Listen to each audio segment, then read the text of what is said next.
को मेरा सादर नमस्कार। मैं अवध किशोर पवार छिंदवाड़ा के पिछुआ इलाके से हूँ, जहाँ गोनी करके गांव है।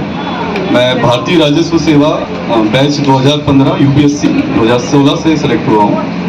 और मैं आज चाहूँगा कि हमारे भी जो यंग ऑफिसर बैठे हुए हैं, क्योंकि हमें काफ़ी समय हो गया है, कोई भी परिवार के बच्चे या उनके माता पिता पूछते हैं कि यूपीएससी में सेलेक्ट होने के लिए क्या क्वालिटीज़ चाहिए, क्या अभी से हम फाउंडेशन बना सकते हैं, या नहीं भी पूछते तो मैं उन्हें बोलता हूँ कि फाउंडेशन स्ट्रॉन्ग करिए, क्योंकि कल में बच्चों को दुख होगा। तो क्योंकि अगर वो एग्ज़ाम दे उनमें अपनी कमियां दिखे कि हम इस एग्ज़ाम के लायक नहीं हैं या हमें बहुत टाइम लगेगा, तो बहुत दर्द होता है अंदर से कि काश हम उस समय को यूटिलाइज कर लेते। तो मैं आप लोगों से थोड़ा अनुरोध करूंगा कि प्लीज़ शांति बनाए रखें, क्योंकि इसकी रिकॉर्डिंग करके हम अलग अलग ग्रुप्स में डालना चाहेंगे। जो छोटे बच्चे हैं 8वीं 10वीं 12वीं में हैं, कॉलेज में हैं, उनके लिए काफ़ी अच्छा इंटरव्यू सेशन साबित हो सकता है।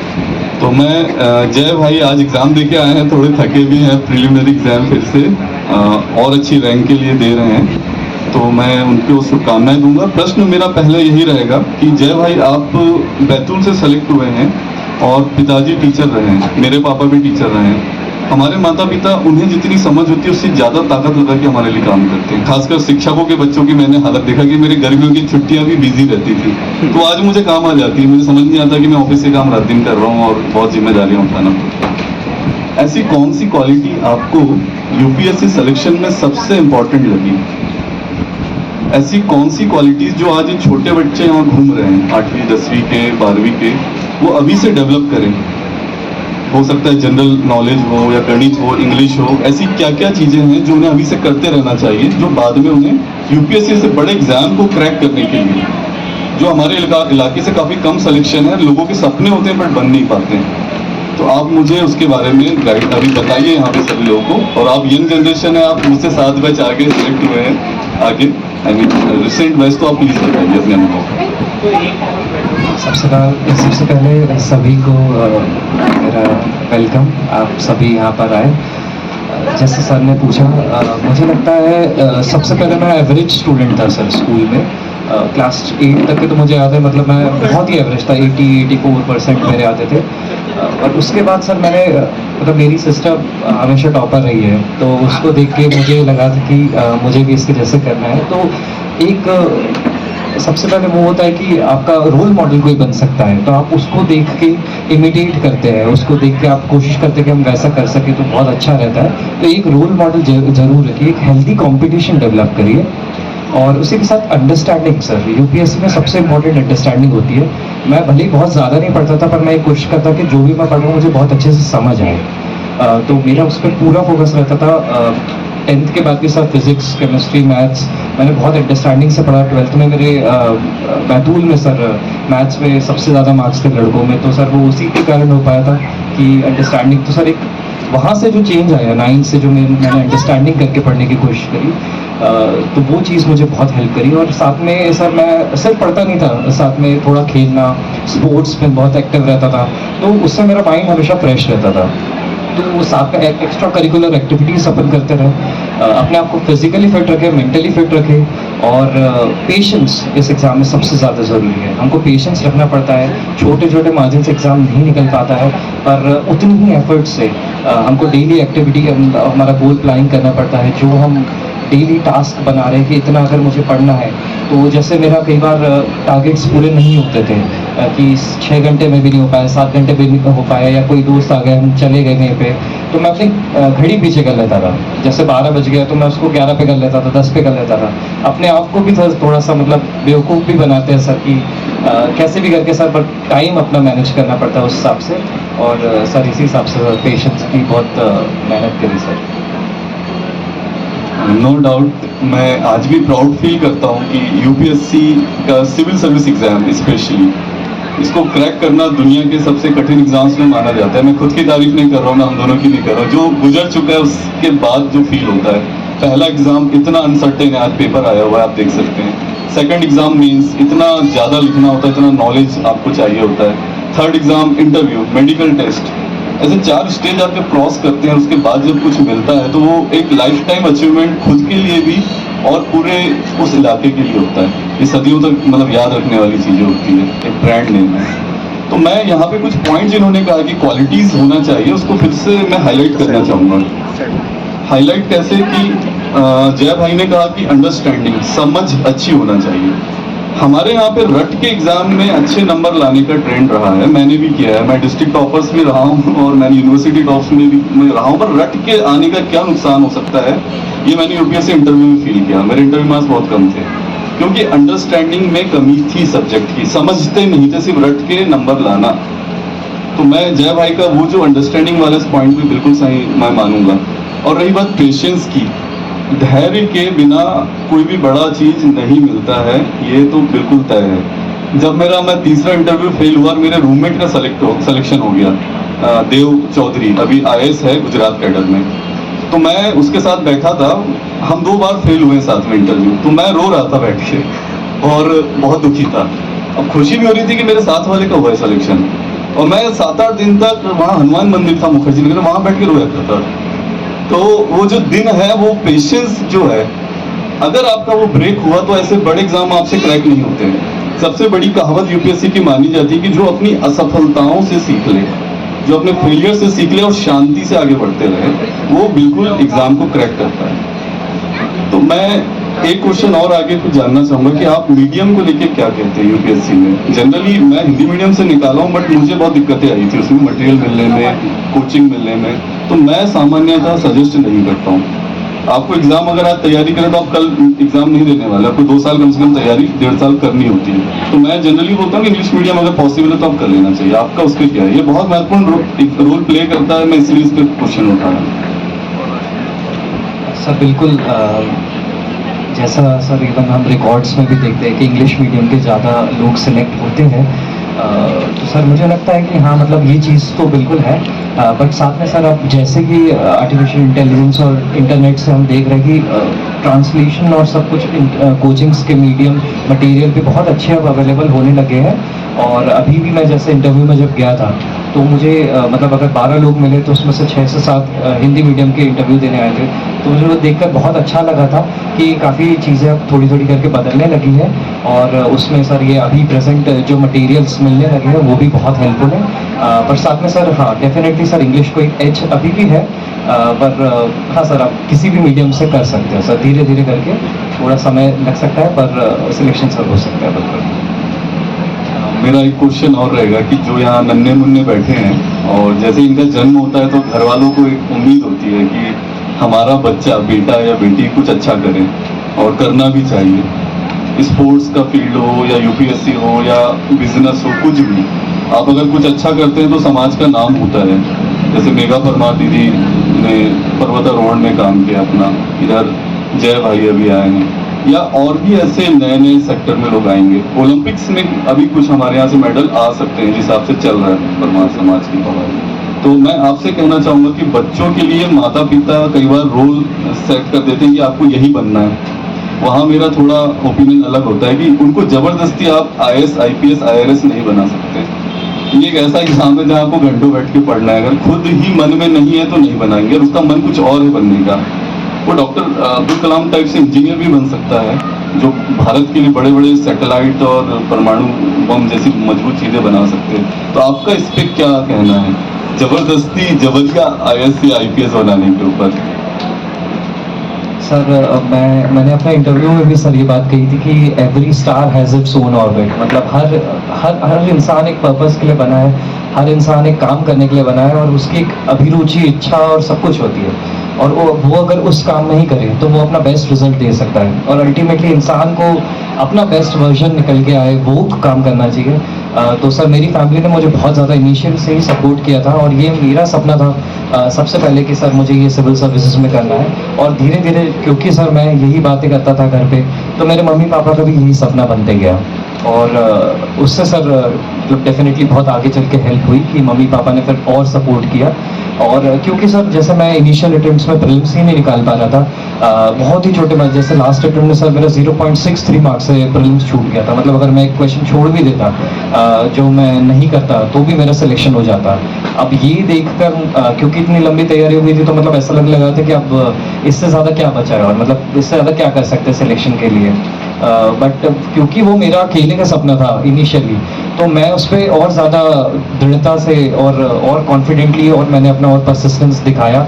अगर वो मेरा सपना नहीं होता और एक फोर्स्ड तरीके से डिसीजन होता तो शायद मैं उस चीज़ को तब छोड़ देता।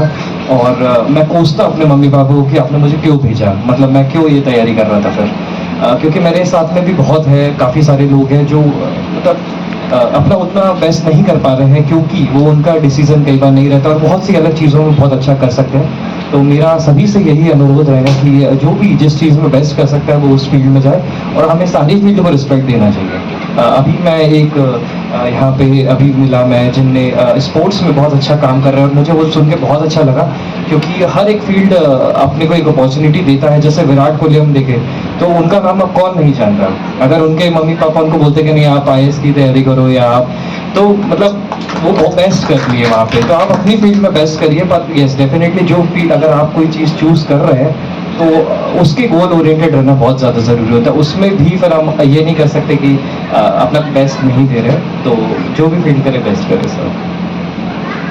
मैं आपकी इस विनम्रता के लिए आपके परिवार को सच में बधाई देना चाहूँगा कि आपने बहुत अच्छे बच्चे का पालन पोषण किया। सामान्यतः UPSC का टैग लगने के बाद लोग में घमंड एरोगेंस आ जाता है और वो अपने आप को ही दुनिया का सबसे दमदार और अच्छा आदमी मानने लगते हैं। बट सच्चाई ये है कि अगर मेरे पिताजी को या मेरी माँ को यह अवसर मिलता जो मुझे मिला, वो भी निकाल सकते थे मुझसे ज़्यादा मेहनती। बाजू में जो लोग बैठे हैं हमारे, इनमें से कईयों का मन था बट वो अवसर नहीं मिला, उनको वो पैसे नहीं मिले, संसाधन नहीं मिला, गाइडेंस नहीं मिला। तो इसके लिए मैं जय भाई को एक्चुअली बधाई देता हूँ। और कोई प्रश्न अगर जय भाई से पूछना चाहें, यहाँ पे जो लोग बैठे हैं तो पूछ सकते हैं, क्योंकि बहुत अच्छी अपॉर्चुनिटी है। जस्ट एग्जाम क्रैक्ड ऑफिसर को बहुत चीज़ें आइडिया होता है। अगर कोई पूछना चाहे तो ज़्यादा इम्पोर्टेंट ये होता है हमारे जो होनहार बैठे हैं इन्हें मार्गदर्शन मिले।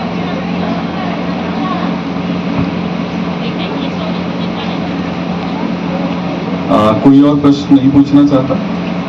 कोई भी बेझिझक पूछिए अगर किसी को पूछना है तो। इंटरव्यू के संबंध में, हाँ, इंटरव्यू के संबंध में आप कुछ बताइए। आपको UPSC का IAS इंटरव्यू बड़े सोशल मीडिया पे भी छाया रहता है कि यहाँ पे ये प्रश्न पूछा गया। कई बार वो प्रश्न नहीं होते IAS इंटरव्यू में बट चलते रहते, बट इसका एक मतलब एक रिस्पेक्ट है पूरे देश में इस UPSC के इंटरव्यूज का। तो आपको कोई ऐसा प्रश्न जो मिला हो जिसका आप जवाब देने में आपको दिक्कतें आई हो? मेरे साथ हुआ था, मेरी किस्मत हो गई थी कि मुझे विदेश संबंधित इशू पूछ लिए गए। मैं उस पर थोड़ा कम तैयार था, जिस देश के बारे में पूछा गया, छोटा सा देश था। तो मेरे साथ वो किस्मत खराब थी कि मेरा उस इंटरव्यू में जो सिलेक्शन हुआ उसमें कम नंबर है। आपके साथ ऐसा कुछ हुआ तो बताइए प्लीज। सर जब से मैंने ये तैयारी स्टार्ट करी थी सर, मुझे लगता था कि जैसे जैसे मतलब ऊपर की जो स्टेजेस है, इंटरव्यू है, मेंस है सर, ये मेरे लिए मुझे मतलब रिलेटिवली आसान लगती थी प्रीलिम से। तो मैं हमेशा मतलब ये मेरा सपना था कि मैं UPSC का इंटरव्यू दूँ एक बार जाके, क्या क्वेश्चंस मुझसे पूछे जाएंगे, मैं कैसे उस चीज़ को टैकल करूँगा। तो मैं बहुत ज़्यादा एक्साइटेड था, मैं सच में बहुत ज़्यादा खुश था उस दिन कि मुझे UPSC इंटरव्यू देने का मौका मिला, जिस चीज़ के लिए मैंने इतनी तैयारी स्टार्ट करी है। तो मैं बहुत कॉन्फिडेंटली गया था। मैंने यही सोचा था कि क्योंकि UPSC इंटरव्यू में मतलब ये रहता है कि कुछ भी पूछ सकता है, ऐसा ज़रूरी नहीं था कि हमारे जो हमने लिखा है या हमारा बैकग्राउंड है उसी से क्वेश्चन बने। मोस्ट प्रोबेबली वो बनते हैं क्वेश्चंस, पर रैंडमनेस हमेशा वहाँ रहती है कि और भी चीज़ें पूछी जाती है। तो मैं हमेशा यही सोच के गया था कि मुझसे जो भी पूछा जाएगा मैं उस समय उसका बेस्ट आंसर देने की कोशिश करूँगा। और अगर मुझे नहीं भी बनता है तो मैं बहुत कॉन्फिडेंटली वो चीज़ कहूँगा कि सर ये जवाब मुझे नहीं आता है, क्योंकि ये सबसे पहले मैंने मान लिया था कि हर इंसान को हर चीज़ नहीं आ सकती। तो जब हम ये समझ लेंगे कि हमें ये चीज़ नहीं आ सकती या हमें सारी चीज़ नहीं आएंगी, जो भी पूछा जाएगा, तो मेरे फेशियल एक्सप्रेशन या मेरा कॉन्फिडेंस कभी उससे लो होगा ही नहीं। जो भी क्वेश्चन ऐसे रहेंगे जिसमें मैं बहुत अच्छा जवाब दे सकता हूँ, उस पर मैं बेस्ट जवाब देकर इंटरव्यू में मार्क्स हासिल करने की कोशिश करूँगा। तो मैम ने मेरा इंटरव्यू स्टार्ट किया था, मेरा क्योंकि ज्योग्राफी से मास्टर्स था और मैंने नेट JRF का एग्ज़ाम भी निकाला था जो प्रोफेसर के लिए और रिसर्च के लिए होता है। तो मैम ने मतलब वो अट्रैक्ट करा मैम को कि मैम ने कहा ज्योग्राफी से आपने पढ़ाई करी है तो आपने क्यों फिजिक्स से ज्योग्राफी में शिफ्ट किया। मैंने मैम को बताया था कि मैम एक बैकअप प्लान के लिए उस हिसाब से। तो मैम ने थोड़ा टर्की रिलेटेड जो अर्थक्वेक्स आती, तो करंट अफेयर्स के इशू पे मेरा बहुत ज़्यादा इंटरव्यू चला था। और उसके बाद मतलब सभी बोर्ड मेंबर्स ने बहुत अच्छे क्वेश्चंस पूछे थे। मतलब लिटरली वो ऐसे क्वेश्चंस थे जो मैं अगर 50 क्वेश्चन लिखता और 30 क्वेश्चन वही थे जो मैं बताता कि सर मुझसे यही पूछा जाएगा। जबकि वो एकदम रैंडम क्वेश्चंस थे, मतलब वो मेरे बैतूल से नहीं थे, वो ट्राइबल पॉपुलेशन से नहीं थे क्योंकि बैतूल में इतनी ट्राइबल पॉपुलेशन है, कॉलेज से नहीं थे, स्कूल से नहीं थे। इसके बाद भी सर वो ऐसे क्वेश्चन थे जो मैं चाहता था। और ओवरऑल सर जब मैं इंटरव्यू बोर्ड से बाहर निकला तो सर मैं बहुत ज़्यादा खुश था कि मैंने बहुत अच्छा किया है। और इस बार मार्क्स भी सर काफ़ी अच्छे, मतलब 182 मार्क्स आए हैं उसमें, तो अच्छे डिसेंट मार्क्स है, मतलब हिसाब से मार्क्स मिले हैं। तो सर काफ़ी अच्छा एक्सपीरियंस था। और वो एक्सपीरियंस के लिए सर मतलब एक कहते हैं ना, प्रिपरेशन स्टार्ट करते हैं जब हम अपने दोस्तों से बात करते हैं कि यार जाना है एक बार यूपीएससी बिल्डिंग के सामने, हमारी फ़ोटो रहेंगी, यहाँ पे भी वो फ़ोटो है, मतलब ये फ़ोटो बहुत ज़्यादा स्पेशल रहता है सर। वो मोमेंट एकदम यादगार रहते हैं, मुझे भी वो याद आते हैं पुराने दिन। और मैं माइक देना थैंक यू सर। मुझे लगता है कि यूपीएससी जैसे सिलेक्शन रेट यूपीएससी का बहुत ज़्यादा कम है। और मैं मतलब एक जब इनिशियली स्टार्ट किया था तो बिना बैकअप के मैं आ गया था। मैंने बीएससी ऑनर्स किया था फिज़िक्स पे, और उसके बाद मैंने मास्टर्स नहीं करी थी फिज़िक्स से। और उस समय मेरा पर्पस यही था कि मुझे यूपीएससी करना है। और मतलब इनिशियली हमको ये लगता है कि हमसे अच्छा कोई है ही नहीं, हम तो बहुत पढ़ाई कर रहे हैं, हम 12 घंटे पढ़ रहे हैं, तो हमारा कैसे नहीं होगा। पर यूपीएससी हम्बल कर देता है हमें सिखा देता है कि नहीं, आपको उस लेवल की मेहनत करनी पड़ेगी तभी सिलेक्शन होगा। और उस समय मुझे ये चीज़ रियलाइज़ हुई थी कि कुछ बैकअप हमारे पास ज़रूर होना चाहिए। अगर हम नहीं कर पाए तो हम क्या करेंगे, क्योंकि उसका एक अलग फ्रस्ट्रेशन फिर आगे बढ़ता है। अगर हम 4 बार 5 साल कर रहे हैं, नहीं हो रहा है, तो साथ में अगर कोई जॉब के साथ हम उस प्रिपरेशन को भी कर सकते हैं क्योंकि सफिशिएंटली पढ़ लिया होता है। तो साइंस जो होता है, मतलब जैसे मैंने पढ़ा था, तो साइंस से भी और इवन बीए से और एमए से, जैसे मैंने मास्टर्स कर ली थी उसके बाद, इसीलिए मैंने करा था कि प्रोफेसर की जो जॉब होती है या रिसर्च की जो जॉब होती है वो मुझे मिल जाए। तो हर एक फील्ड में अपनी एक उसके बाद अपॉर्चुनिटीज़ खुलती है। और मुझे लगता है कि हर फील्ड, जैसे आर्ट्स हम देखें तो आर्ट्स का डायरेक्ट रिलेवेंस रहता है यूपीएससी में, क्योंकि हिस्ट्री, ज्योग्राफी, पॉलिटी, ये सारे सब्जेक्ट्स हम आर्ट्स में पढ़ते हैं और ये उसमें बहुत ज़्यादा हेल्प करते हैं। और साइंस हमें हमारा ब्रेन को, साइंटिफिक टेम्परामेंट जिसको बोलते हैं, साइंटिफिक थिंकिंग, रैशनैलिटी को डेवलप करने में मदद करता है, सोचने में, अंडरस्टैंडिंग में मदद करता है। तो सारे सब्जेक्ट्स यहाँ पर बहुत हेल्पफुल होते हैं। बस ज़रूरी ये है कि हम उसको बहुत अच्छे से पढ़ें। ग्रेजुएशन सब्जेक्ट जैसे बस यूपीएससी ये ज़रूर लिखता है कि सिर्फ एक बेसिक ग्रेजुएशन चाहिए इस एग्ज़ाम को अपीयर करने के लिए।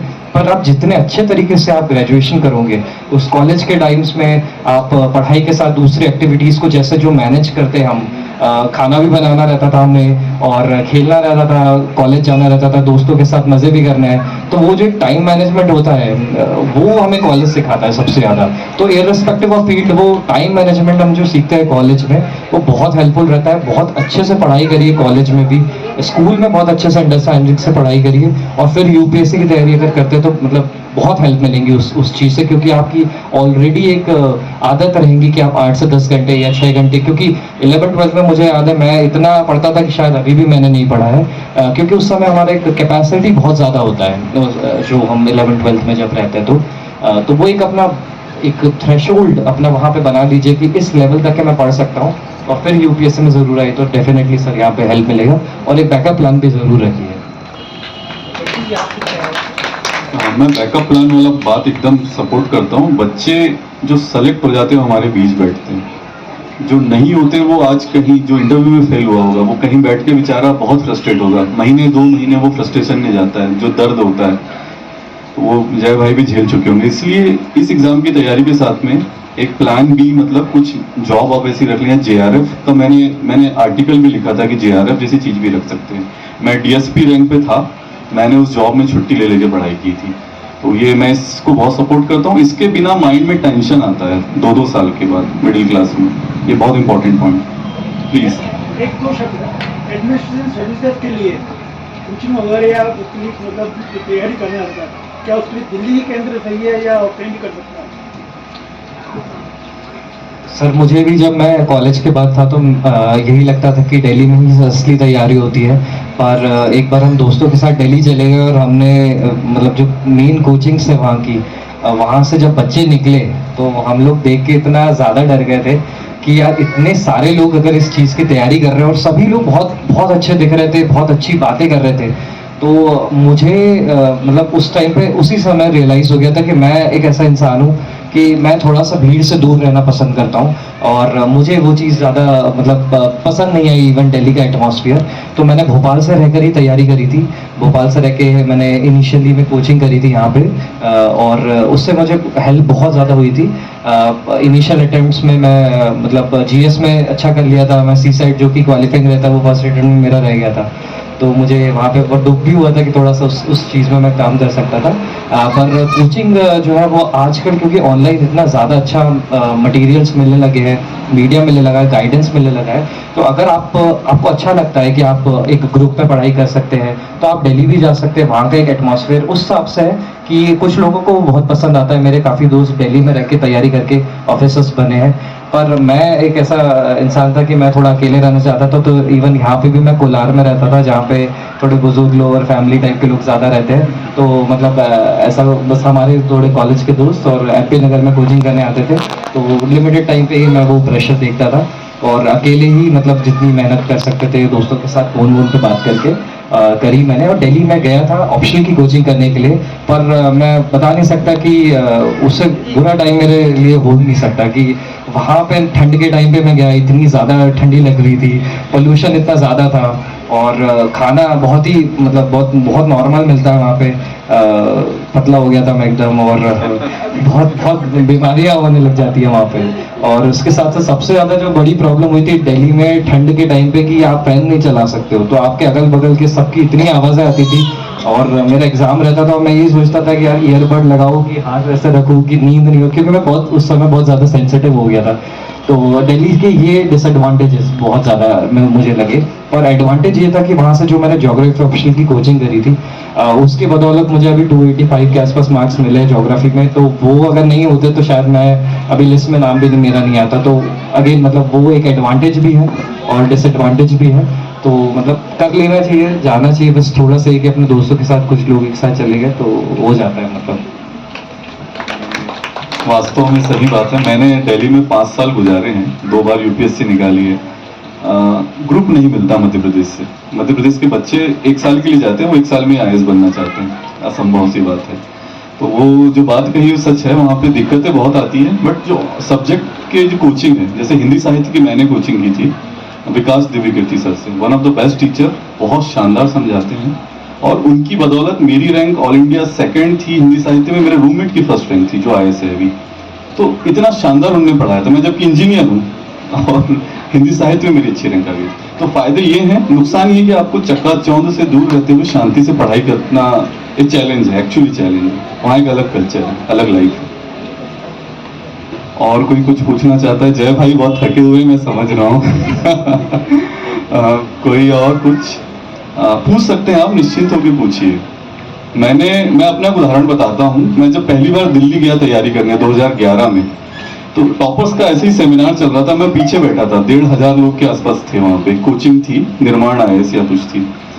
तो मैं तरुण राठी सर थे वहाँ पे, वो कुछ बोल रहे थे, तो मैंने पीछे से उनसे पूछा, बहुत पीछे से। मैं कुछ भी किसी से पूछ लेता था, उसमें मुझे कॉन्फिडेंस था, मैं इंजीनियर था गोदरेज में। और मैंने उनसे ये पूछा कि सर मैं हिंदी मीडियम से कभी इंग्लिश मीडियम में, प्रश्न मेरा इंग्लिश में था। तो सर बोलते यार तुम इतनी अच्छी इंग्लिश बोल रहे हो, एमएनसी से काम करके आए हो, इंग्लिश में कर लो। अभी तरुण राठी सर यहाँ पार्टीज वगैरह में मिलते हैं, मैं उनसे पूछता हूँ, मैं उनको बताता हूँ कि सर मैं आपको वहाँ मिला था, मैंने आपसे ये प्रश्न पूछा था। बड़ा अच्छा लगता है मैं आज आप लोगों के साथ पार्टी में। आईएएस हैं तरुण राठी यहाँ पे, उनकी वाइफ मेरी सीनियर है आईआरएस, तो बड़ा अच्छा लगता है।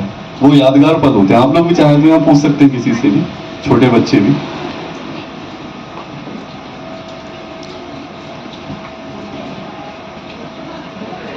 तैयारी जो बच्चे लोग हैं इनको हाई स्कूल वगैरह हायर सेकेंडरी से करना होगा या कॉलेज से? क्योंकि अपने पास ग्रुप है। आप बैकग्राउंड बता दीजिए, इंट्रोडक्शन दे दीजिए। आपने स्टार्टिंग से कौन सा सब्जेक्ट से किया और आगे कैसे कैसे आगे बढ़ते गए आप? मैं मतलब एक अपनी जर्नी का जिस्ट दे देता हूँ।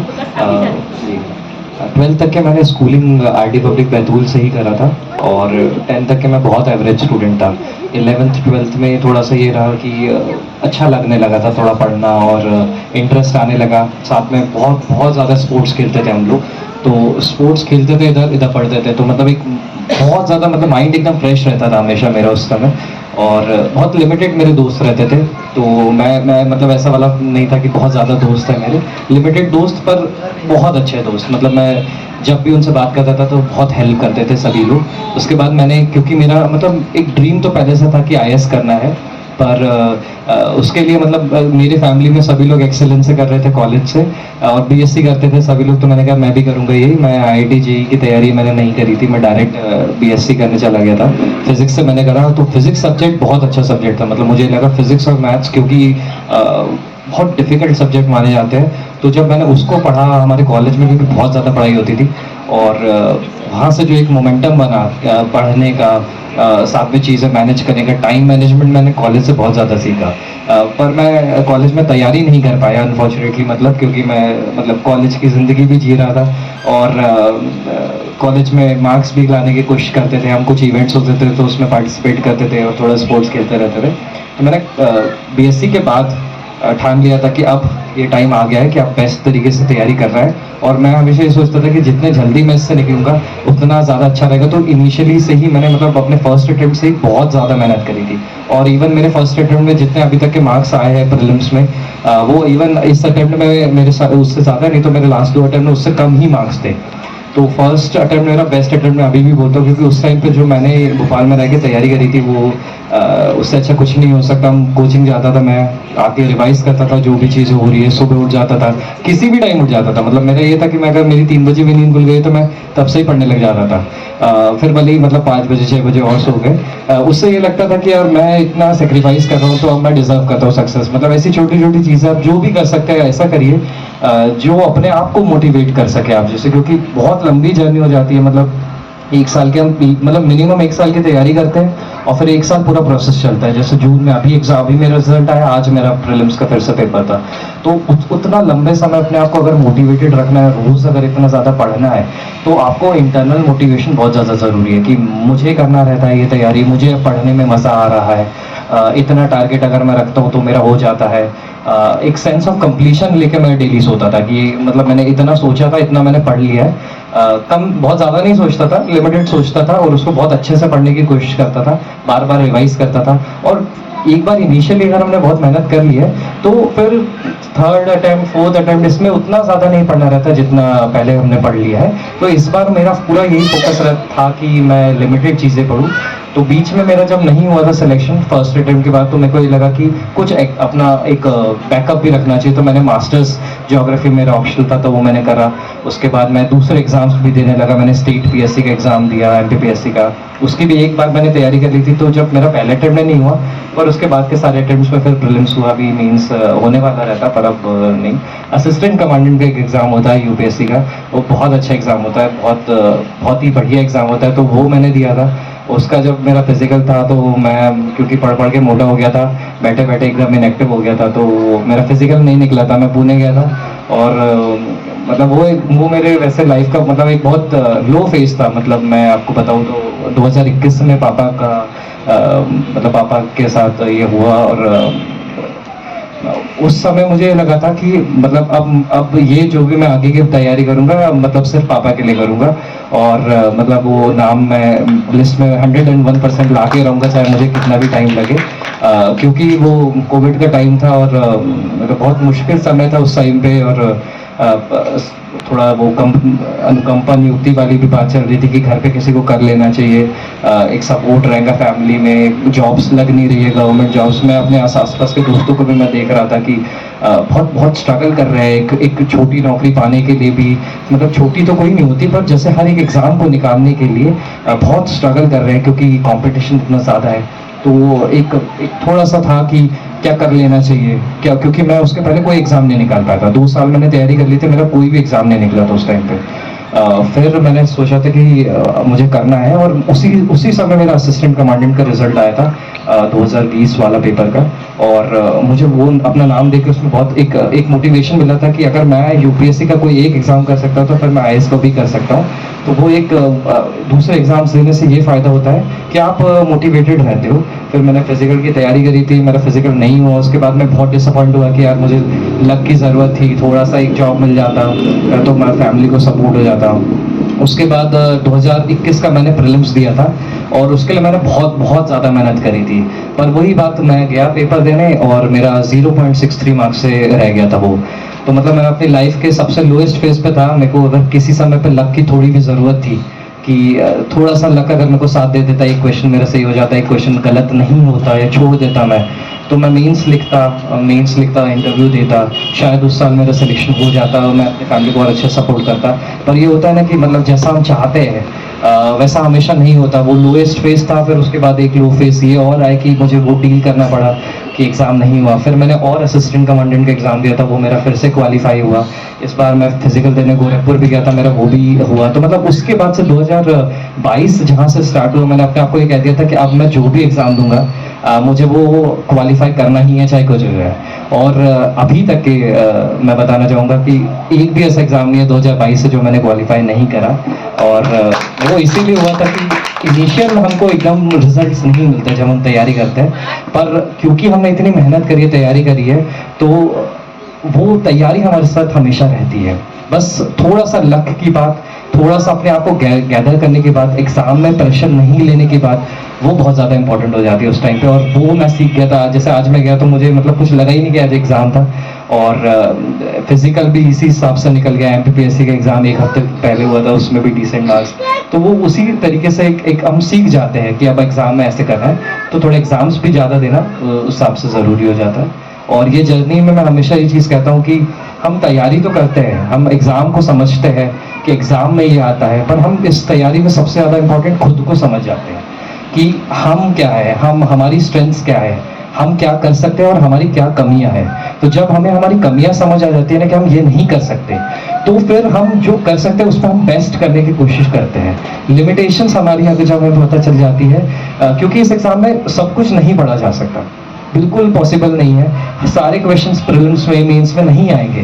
पर अगर नहीं आ रहा और हमें पता है कि यहाँ ऐसे कुछ चीज़ें नहीं है, ऐसी है जो हमें नहीं बनेगी, तो हम उस चीज़ का प्रेशर ही नहीं लेंगे फिर। और बहुत अच्छे से जो क्रिएटिवली हमारा दिमाग कहेगा कि हाँ इस चीज़ से मैं लिंक कर सकता हूँ, रिलेट कर सकता हूँ, वो करेंगे और बिना प्रेशर के बहुत अच्छे से उस चीज़ को ओवरकम कर जाएंगे। तो यही मेरी जर्नी रही थी अभी तक की। बिटिया श्रेया ने MPPSC निकाल लिया है।